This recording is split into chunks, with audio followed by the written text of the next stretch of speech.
छोड़ दो मुझे, छोड़ दो, छोड़ दो मुझे, छोड़ दो।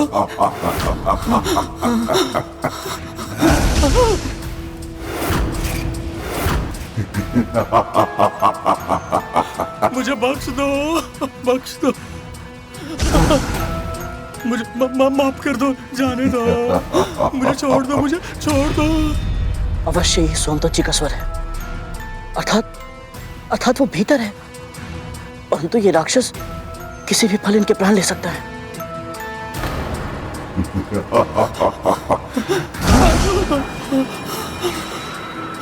छोड़ दो मुझे, मैं हाथ जोड़ता हूँ, मत खाओ मुझे, छोड़ दो। दुष्ट राक्षस निर्बल को सताकर बड़ा वीर बन रहा है। यदि साहस है तो बाहर आ और मुझे हरा के दिखा।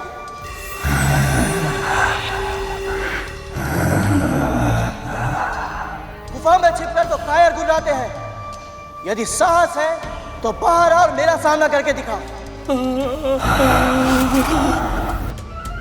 प्रतीत होता है कि तुझे लुका छुपी का खेल बहुत पसंद है। यदि 3 गिनने तक तू बाहर नहीं आया तो मैं तेरी मृत्यु बनकर भीतर आ जाऊंगा। मत खाओ मुझे, छोड़ दो।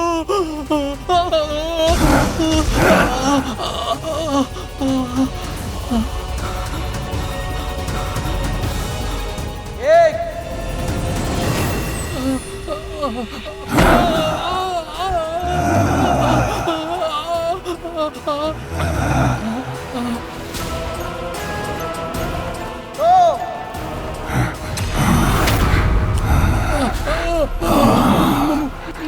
मत खाओ मुझे, छोड़ दो।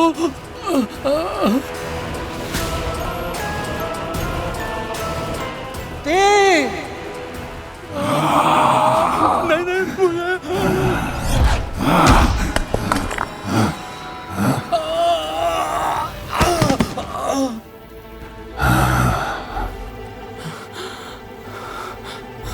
ओए, इधर उधर क्या देखता है?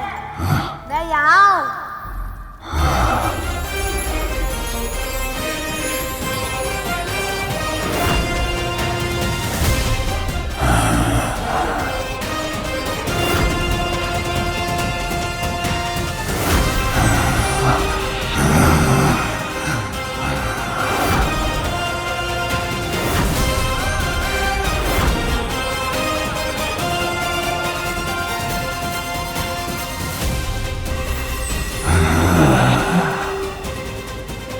मेरे प्राणों की रक्षा के लिए इस राक्षस से युद्ध करने को तैयार है।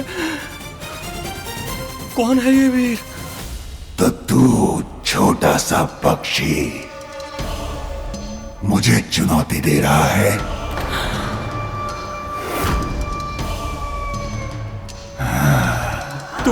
तुम सचमुच बहुत छोटे हो।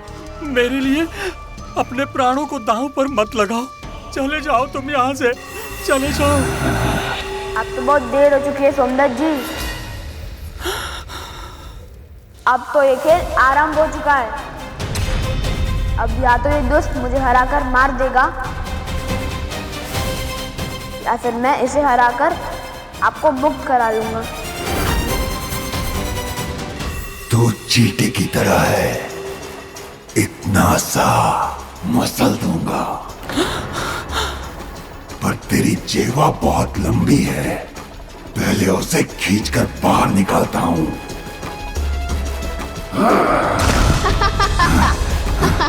आजा।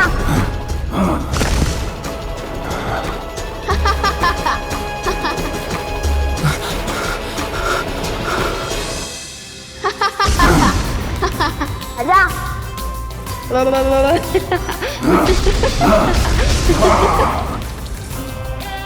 तुम तो सचमुच इस राक्षस को खेल खिला रहे हो। हे ईश्वर, आपका बहुत बहुत धन्यवाद। आपने मेरी रक्षा के लिए अपने इस नन्हे दूत को भेजा।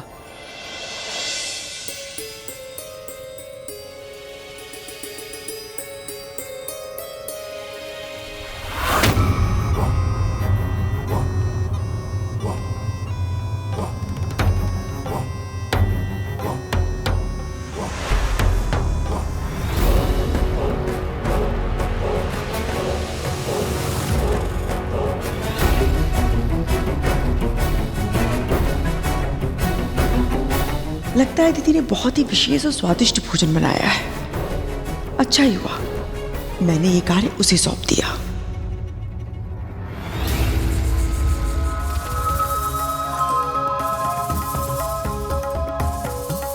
पर ऐसा भी क्या बनाया है कि उसकी सुगंध यहां तक आ रही है? पेड़े तो अवश्य ही केसर के बनाए हैं। मुंह से लार टपकने लगी है विमाता कद्रू।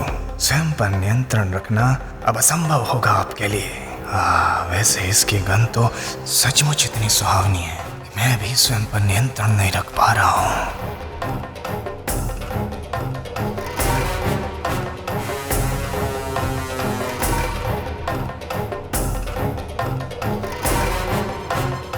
भले ही अभी चख नहीं सकती, पर एक बार जाकर देख तो सकती हूँ ना।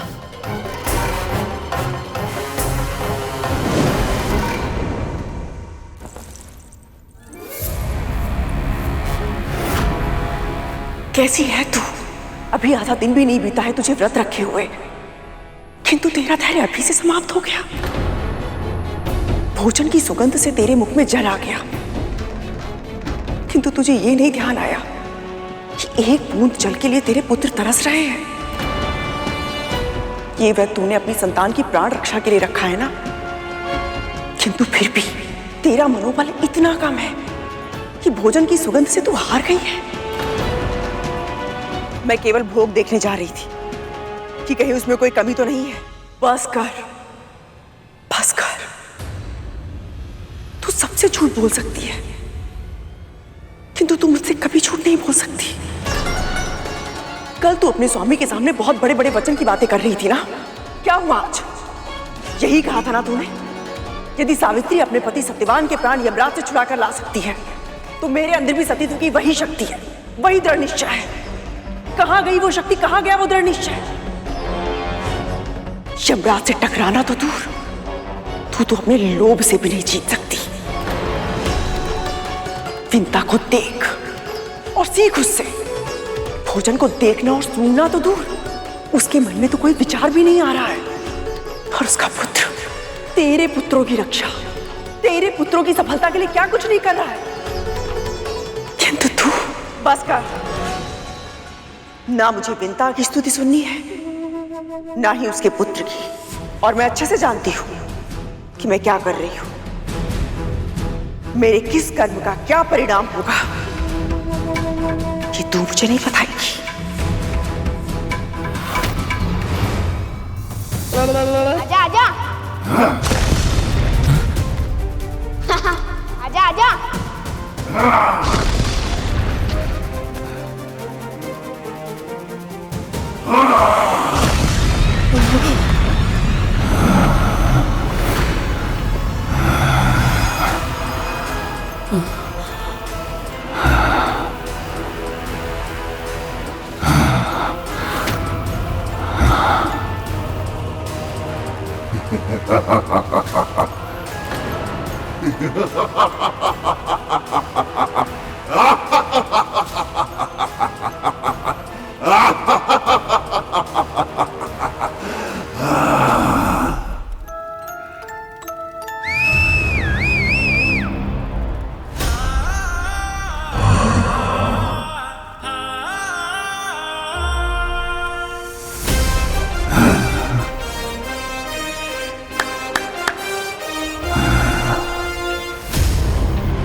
अब ये खेल ज्यादा देर नहीं चलेगा।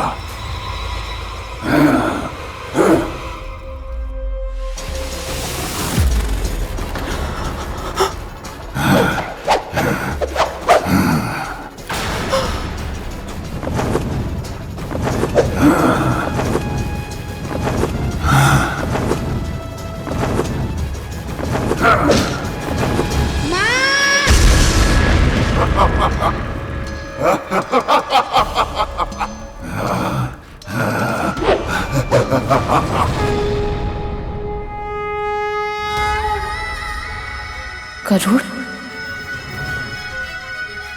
अब तक तो उसे आटा लेकर आ जाना चाहिए था।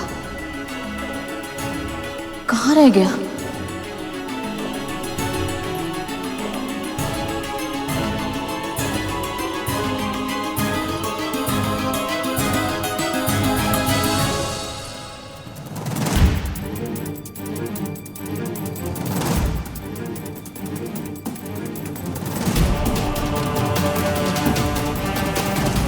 झड़प तो बहुत लंबी खींच गई। कैसे रोको इस राक्षस को? इस पे तो कोई प्रहार का वार भी नहीं हो रहा।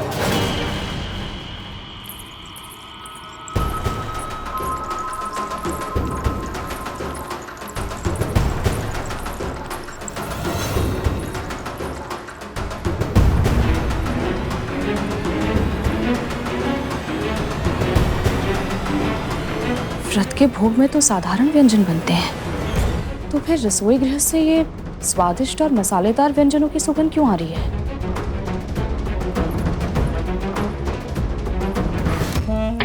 अब कद्रू अपने लोभ से हारेगी और उसके पुत्र अपने प्राणों से।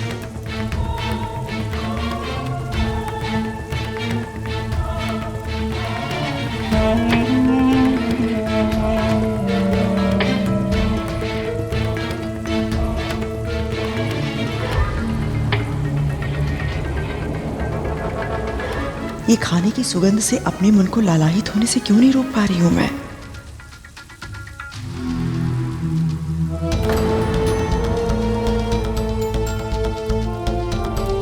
जीवित पुत्रिका के व्रत का जीवन बस इतना ही था। अब अवश्य टूटेगा ये व्रत।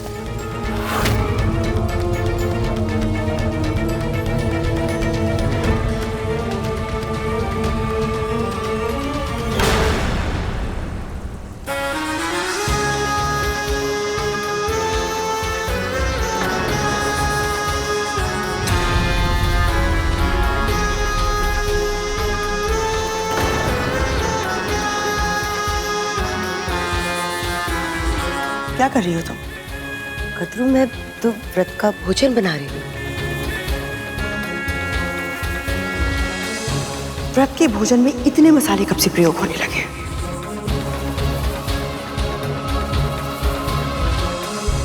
और ये तड़का? व्रत का भोजन ना तो मैंने ऐसा देखा है ना कभी सुना है।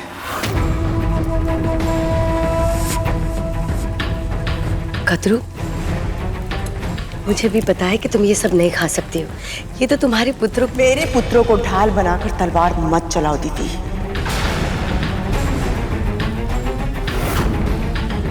मेरे पुत्रों में विष भरा है, किंतु उनके भीतर अपनी मां के लिए कितना सम्मान है ये केवल मैं जानती हूं।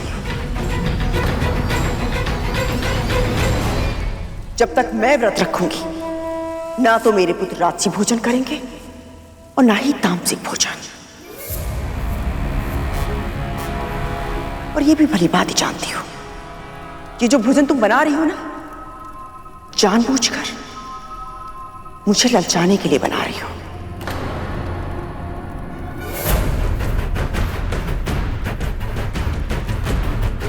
कद्रू की इच्छा शक्ति इतनी दुर्बल नहीं है।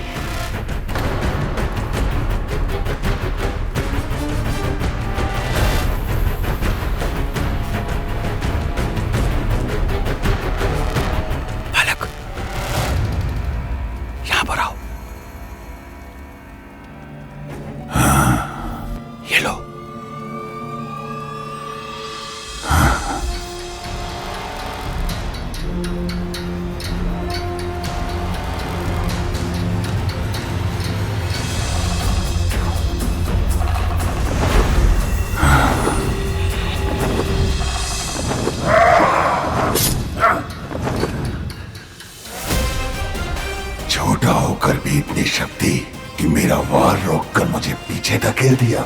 इस बालक में अद्भुत कौशल है, पर यह राक्षस भी विकट है। कैसे बचेंगे हम दोनों के प्राण?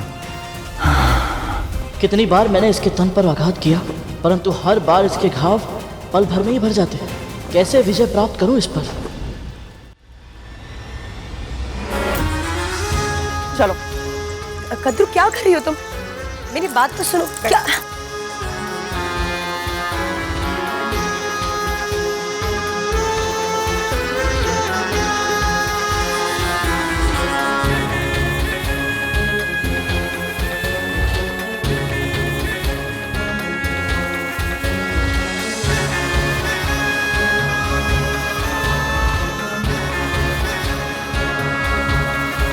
जो क्षण भर के लिए मुझे क्रोध आया था, ये उसका प्रायश्चित है। आज मैं तुम्हें अपने हाथों से खिलाऊंगी और तुम्हें खाना भी होगा। तभी मुझे विश्वास होगा कि तुम्हारी भावनाओं को मेरे वचनों ने आहत नहीं किया है और मेरा व्रत टूटा नहीं है। कदरू, लो।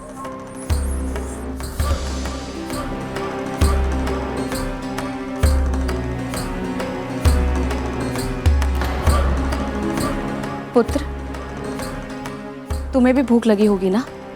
मैं तुम्हारी थाली लगा दूं?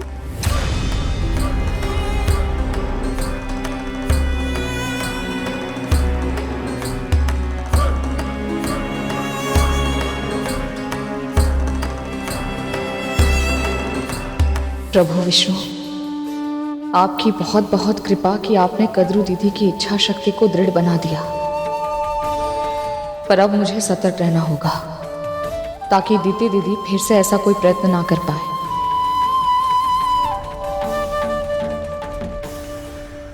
गुफा के बाहर तो बहुत बड़ी बड़ी बातें कर रहा था, अभी क्या हुआ? जीवा कट गई तेरी। अभी तक तो मैं इसके हर वार को काट पाया हूँ, परंतु सत्य तो यही है कि इतने समय तक युद्ध के बाद भी थकान केवल मुझे ही हो रही है। इस राक्षस की ऊर्जा तो घट ही नहीं रही। कारों की तरह छिप मत, सामने कर मेरा। यदि मुझे इससे जीतना है तो अपनी योजना बदलनी पड़ेगी, पर करूँ क्या मैं? ये बहुत ही विशेष शहद है गरु, इसे खा लो। भूख तो मिटेगी ही, बुद्धि भी चलेगी।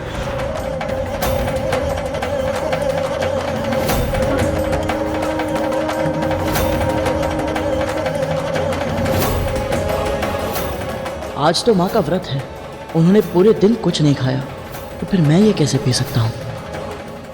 इस राक्षस को गुफा के अंदर नहीं हरा पाओगे बालक। ये गुफा ही इसकी शक्ति का स्रोत है।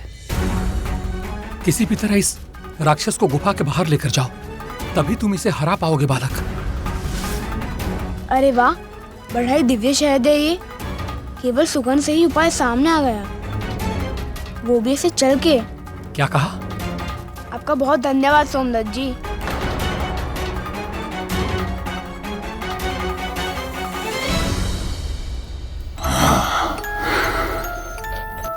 आजा आजा।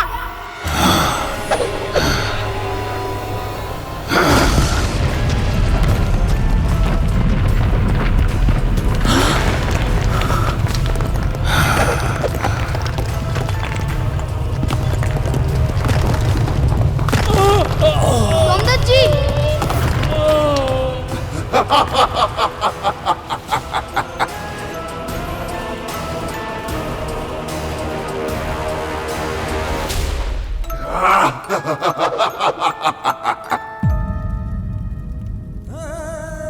आपकी पत्नी को बहन कहकर पुकारा था मैंने और वचन दिया था कि आपको सुरक्षित लेकर आऊंगा, पर अब मैं अपना वचन कैसे पूरा कर पाऊंगा? और माँ के लिए आटा भी तो ले जाना है। अब इसकी आज्ञा मैं किससे लूंगा?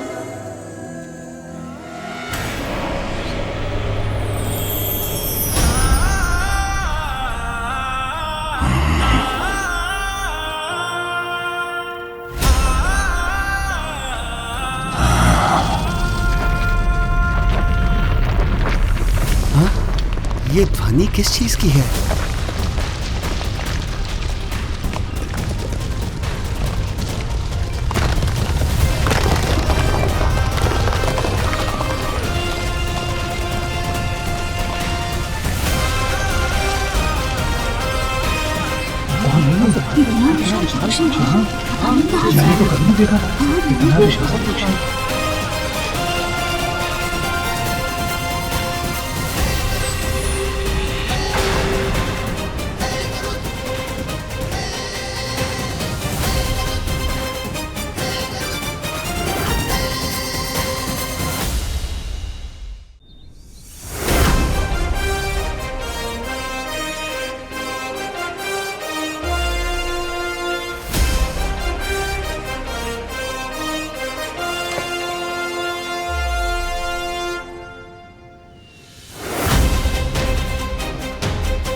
मुझे मेरे स्वामी के पास जाना है।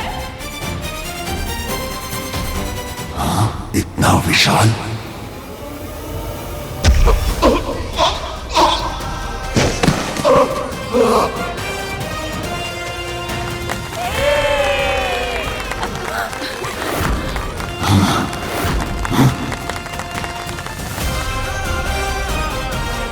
नहीं नहीं नहीं, क्षमा कर दो मुझे।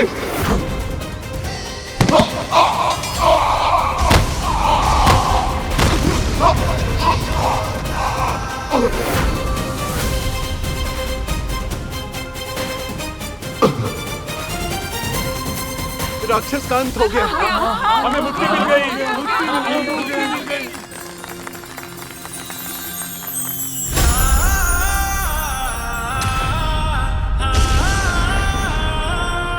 भगवान ने हमारी प्रार्थना सुन ली। हाँ, भगवान ने हमारी प्रार्थना सुन ली। भगवान स्वयं दूत बनकर आए हैं, वो देखिए।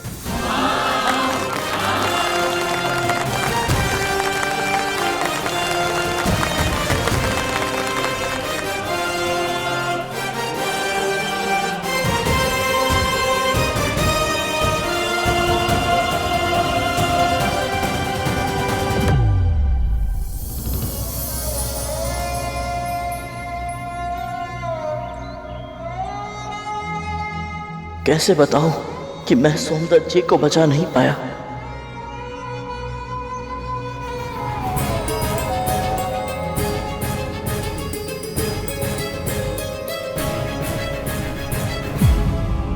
स्वामी,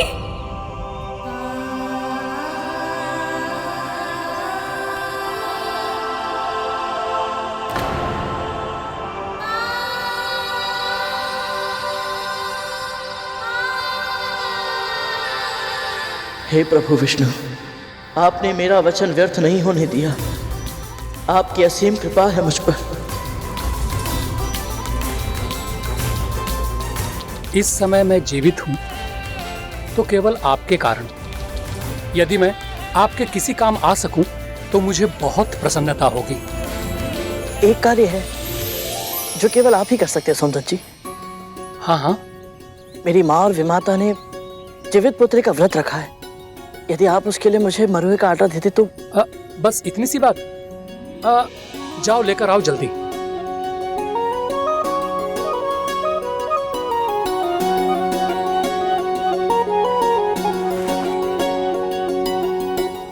आपका बहुत बहुत धन्यवाद। आज्ञा दीजिए।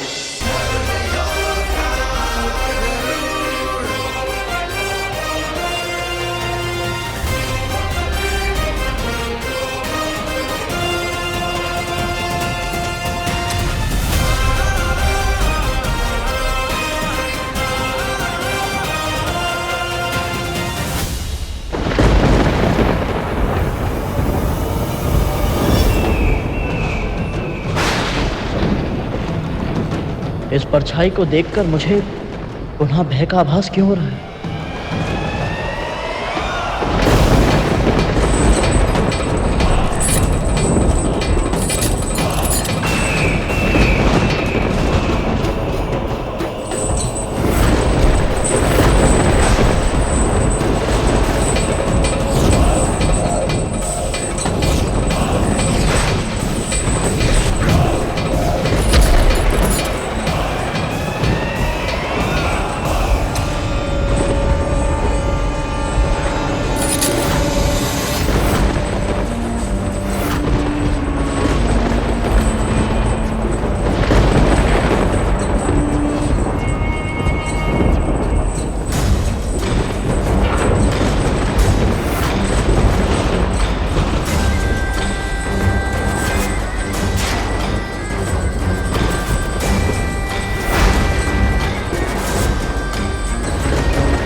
ये तो यमदूत है, तो इनका आभास हो रहा था मुझे।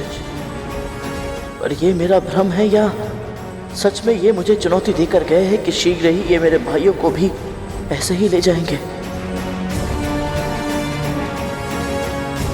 प्रभु विष्णु, रक्षा कीजिए, मेरे भाइयों के साथ ऐसा मत होने दीजिए।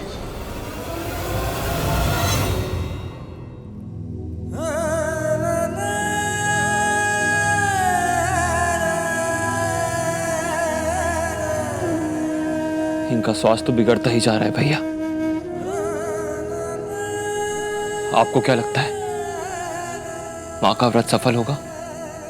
तू कल्पना भी नहीं कर सकता कालिया कि एक बड़े भाई को कितना कष्ट होता है जब उसे अपने छोटे भाई को यह कहना पड़े कि जो तू प्रश्न पूछ रहा है उसके उत्तर नहीं है मेरे पास। यही सत्य है।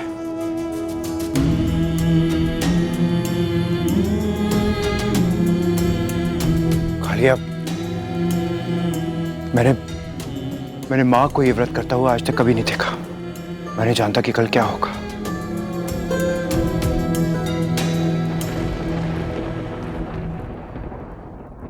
जानते हो भैया, यदि धूमल अभी बोल सकता तो क्या बोलता?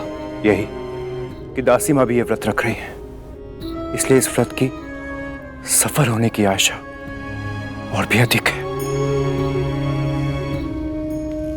हम सदैव इन्हें डांटते रहे भैया, किंतु एक बात तो माननी पड़ेगी, तख्तू धूमल ने जब भी कुछ कहा सत्य ही कहा। उठो सब, महाराज अनर्गल प्राप्त सुनने को तरस गया हूं मैं। वचन देता हूं तुम सबको, मैं सबको वचन देता हूं कि आज के बाद मैं किसी को नहीं सताऊंगा, किसी को तंग नहीं करूंगा। एक बार आके खोलो। आपका ये वचन मैं भी निभाऊंगा भैया, सबका साथ हमेशा निभाऊंगा। बस शीघ्र ही तुम सब स्वस्थ हो जाओ मेरे भाइयों, शीघ्र ही स्वस्थ हो जाओ।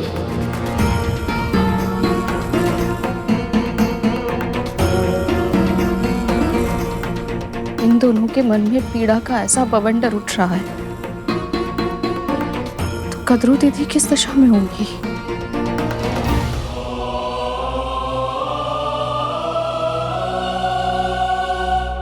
सूर्यदेव ने हमारे अरुण को अपने रथ का सारथी बना लिया है। सच? हाँ विंता, बिल्कुल सच। तुम अब प्रतिदिन अपने पुत्र की लालिमा का अनुभव कर पाओगी और वो भी तुमको देख सकेगा। मैं ये भूल गई थी कि तू यदि विंता को नित्य देखता होगा तो तेरी दृष्टि मुझ पर भी पड़ती होगी ना। विंता ने कभी दोष नहीं दिया मुझे अरुण, किंतु तेरे मन में मेरे लिए कितना आक्रोश होगा।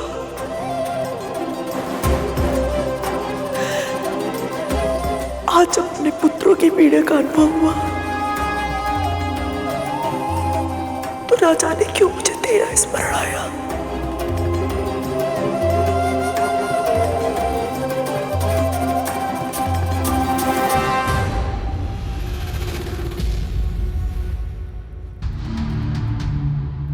कद्रू जैसे भावुक और उसे देखकर मेरी शंका और भी बढ़ गई है।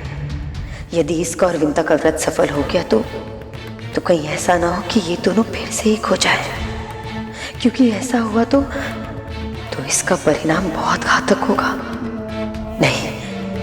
नहीं, मैं ऐसा होने नहीं दे सकती। कुछ तो करना होगा।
धुआं कहां से आ रहा है?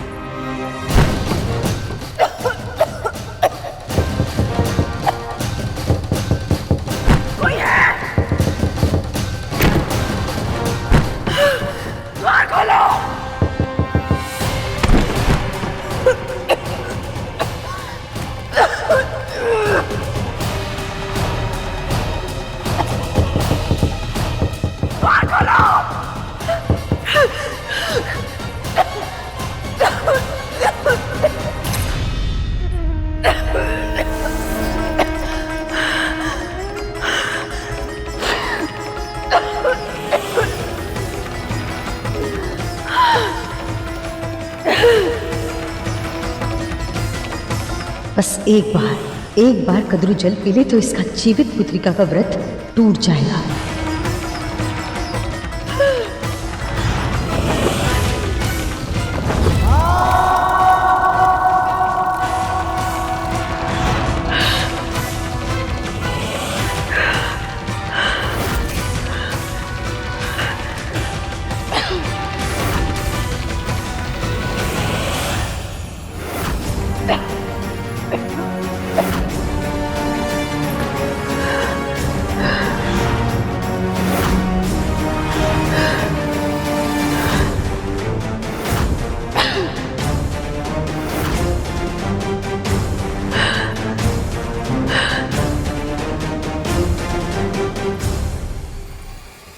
अब टूटेगा कद्रू का ये व्रत।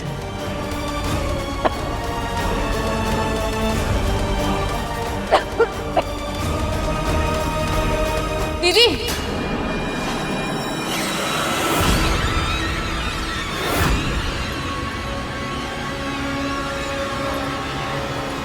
ये क्या कर रही हैं आप?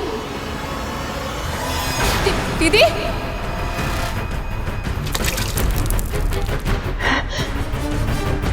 दीदी,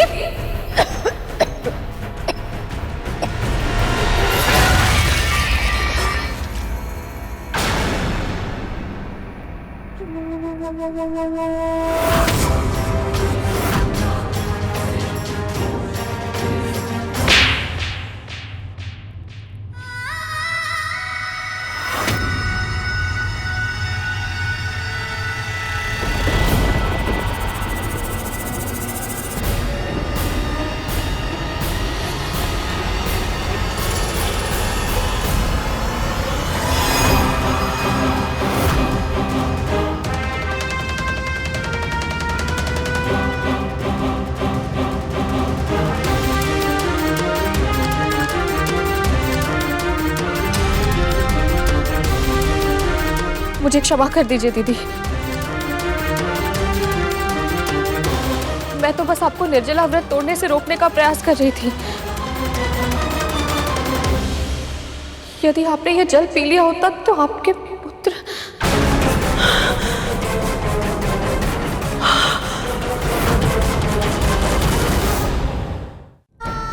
निर्जला व्रत, जीवित पुत्र का व्रत, मेरे पुत्र। आपके पुत्र ठीक हैं।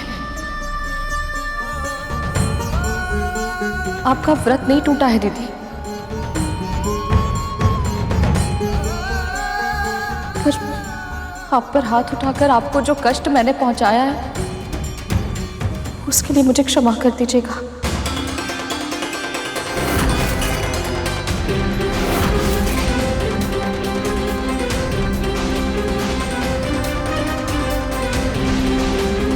दासी माँ,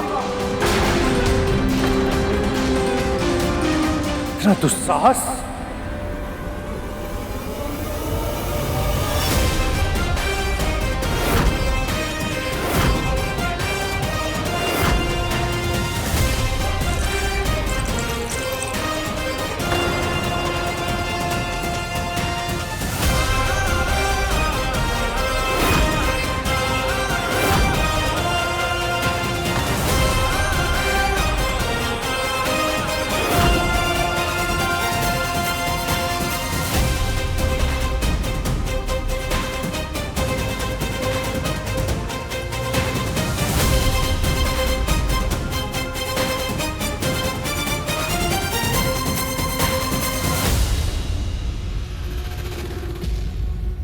क्या लगता है तुझे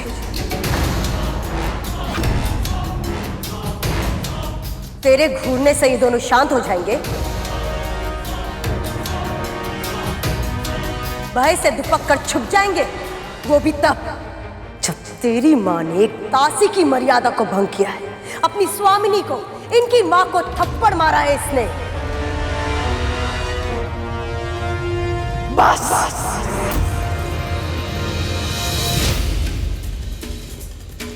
सब शांत। खतरू, इसने, इस दासी ने तुझे थप्पड़ मारा तो मुझे शांत होने के लिए कह रही है? क्षमा कर रही हूं इसे।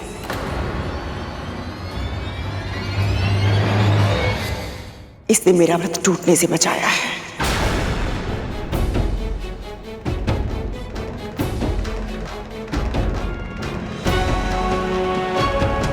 अचानक ही मुझे भीषण प्यास लग गई। सत्य कहूं तो मैंने संयम खो दिया था। यदि विंता आज मुझे नहीं रोकती तो मेरे पुत्र। किंतु मां, आपको अचानक से इतनी प्यास क्यों लगी?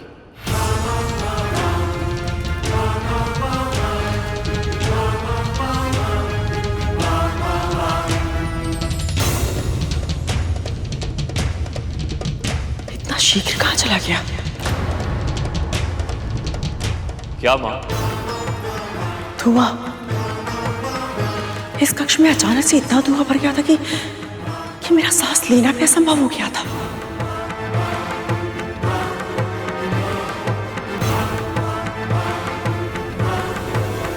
और उस धुएं के कारण मुझे तीव्र खांसी हुई। खांस खांस के मेरा गला सूख गया और एक पल के लिए ऐसा लगा कि मेरे प्राण निकल जाएंगे। तभी मुझे जल दिखाई दिया और एक क्षण के लिए भूल गई मैं कि मेरा व्रत है। पर कक्ष में इतना धुआं हुआ कैसे मां?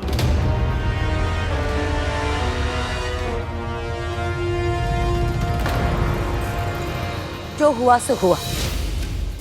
अब हम अतीत की चिंता करेंगे तो भविष्य पीछे छूट जाएगा। हमें ये सोचना है कि हमें आगे करना क्या है। या सूर्यास्त होने को है और भोग की सामग्री का कुछ अता पता नहीं। क्षमा कीजिए, मुझे आने में विलंब हो गया। यह आटा लाने में सोमदत्त जी की आज्ञा आवश्यक थी और ये कार्य इतना सरल नहीं था। यह आटा ले आया, एक बार फिर हमारे ही जाल में असफल कर दिया इसने हमें। आटा लाना आसान नहीं था, ऐसा क्यों कहा इसने? आसान तो नोनी का साग भी लाना नहीं होगा, किंतु लाना पड़ेगा अंधकार होने से पहले। मैं लाऊंगा महारानी। बस बताइए मुझे कहाँ मिलेगा नोनी का साग?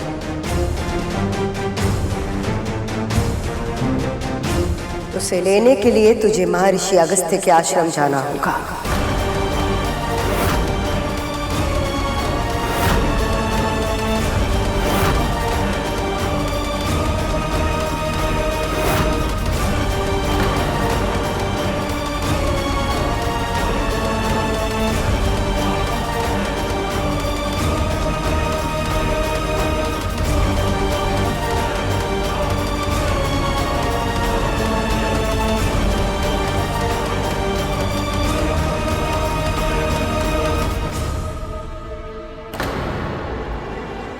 क्या बात है दीदी माँ?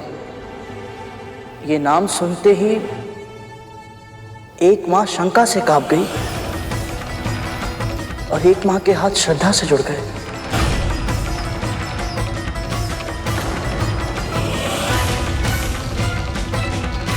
कौन है महर्षि अगस्त्य?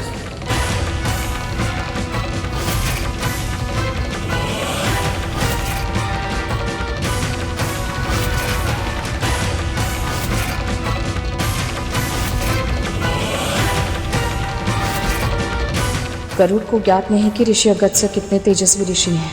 यदि उन्होंने इसकी परीक्षा लेनी चाहिए तो ये बहुत बड़ी मुसीबत में फंस सकता है।